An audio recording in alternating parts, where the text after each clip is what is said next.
فني المحارة أو صنايعي المحارة هو أفضل واحد ممكن يعمل لنا رقبة الإزازة قبل العزل. في الموقع اللي احنا فيه عملنا رقبة إزازة قبل ما نعزل القواعد والسملات، وجبنا فني محارة مخصوص علشان يعمل لنا رقبة الإزازة. هنشوف مع بعض في الفيديو ده طريقة عمل رقبة الإزازة. الراجل المحترم اللي في الفيديو ده فني محارة أو صنايعي محارة، احنا جبناه الموقع ده مخصوص علشان يعمل لنا رقبة الإزازة قبل عزل القواعد. رقبة الإزازة بتتعمل من مونة أسمنتية عبارة عن رمل وأسمنت ومية وادي جند. بيبدأ العامل اللي معاه يخمر له المونة ويجيبها له بألواح أو بالطلوش نفس طريقة مناولة المحارة العادية. عملنا تجهيزات قبل ما نبدأ نعمل رقبة الإزازة.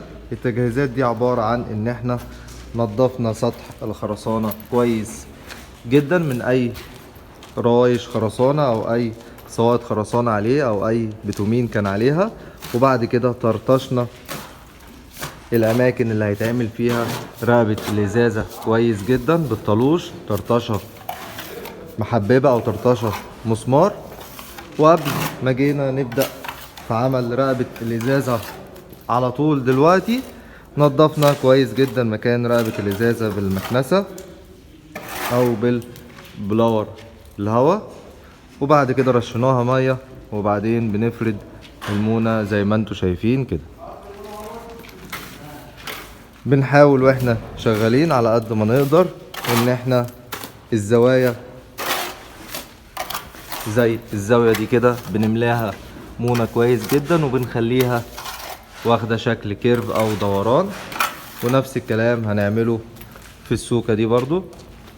بعد ما مونة رقبة الإزازة بتتهوى او بتبدأ تنشف، الفني او الصنايعي بيعدي عليها بالبروة كده او بمسطرة بتاعت محارة، وزي ما انتوا شايفين كده بيدرعها او بيظبط الميل بتاعها بحيث ان هي كلها تبقى مستوى واحد زي ما انتوا شايفين كده، ما تبقاش داخله وطالعه.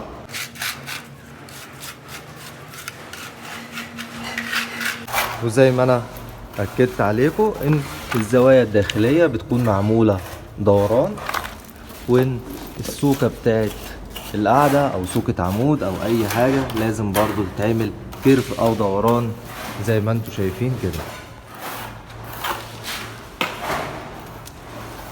وفي النهاية خالص بسفنجة مبلولة بننعم رقبة الإزازة بحيث ان الفينش بتاعها او السطح النهائي بتاعها يكون ناعم فيقبل العزل عليه، وبيكون شكله مميز جدا زي ما انتم شايفين كده.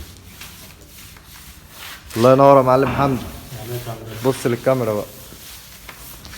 الله ينور يا معلم أسامة.